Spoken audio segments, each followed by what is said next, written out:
a ghost town with curses and paranormal activity.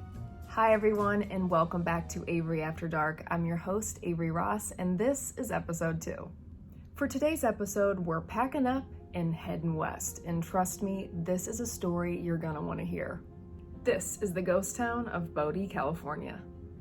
Bodie, California is a genuine gold mining Wild West ghost town that is frozen in time.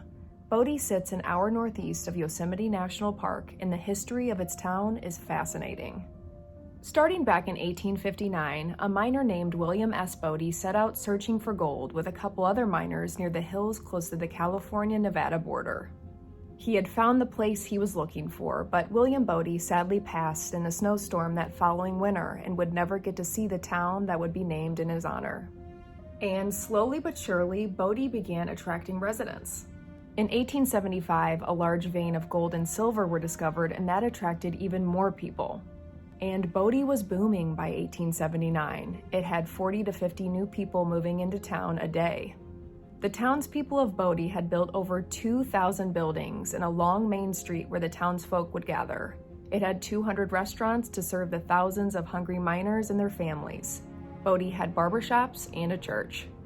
But Bodie started to have a dark side. Like many other booming mining camps, the town soon earned a reputation for violence and lawlessness. The town had over 60 saloons and gambling halls, so robberies and street fights became very common. They didn't call it the Wild West for nothing. Bodie became more known for its lawlessness than the hard work of the miners and their riches. By 1881, the mines were depleted and the gold had run out. More and more people started to leave, and soon enough, Bodie was completely deserted. The once booming town that was so prosperous sat abandoned. Two major fires, one in 1892 and another in 1932, destroyed many of Bodie's buildings. Bodie eventually became a state historic park in the 60s. It's maintained and preserved in a state of arrested decay. Park rangers don't do any sort of restorations, but just maintain its ghostly state. Today, Bodie's 110 silent buildings sit spaced out for traffic that isn't there. Visitors can go wander the abandoned streets that look and feel the same as they did years ago.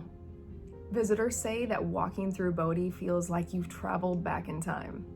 Legends about Bodie, including the Bodie curse, have fascinated people for years.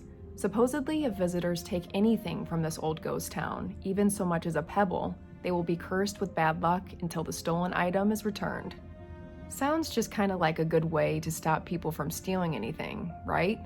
According to park rangers, countless visitors who have taken something from Bodie will travel all the way back to return said item. The returning visitors have told park rangers that since they left Bodie with the item, they've had horrible luck and tragedies. They come back to rid themselves of the Bodie curse. To further back this up, the park keeps a logbook filled with pages and pages of returned items. You can check out the letters from past visitors in the museum and learn more about this bizarre curse. Some believe it's just a superstition made up by park rangers to preserve Bodie, but many others believe it's the long-lost ghosts of Bodie who guard themselves and their town against thieves. I mean, what's a ghost town without some ghosts? There's a number of paranormal hotspots in Bodie, but one in particular is that of a restless spirit at the Kane House. Families of park rangers who have occupied the house say the female spirit there is aggressive and only likes children. When adults sleep in the home, many have reported they'll wake up in the middle of the night to find a heavy-set woman sitting on top of them. They will feel so suffocated and struggle to get the spirit off of them, so much so that some guests have ended up on the floor. But the spirit seems to like children and leaves them alone.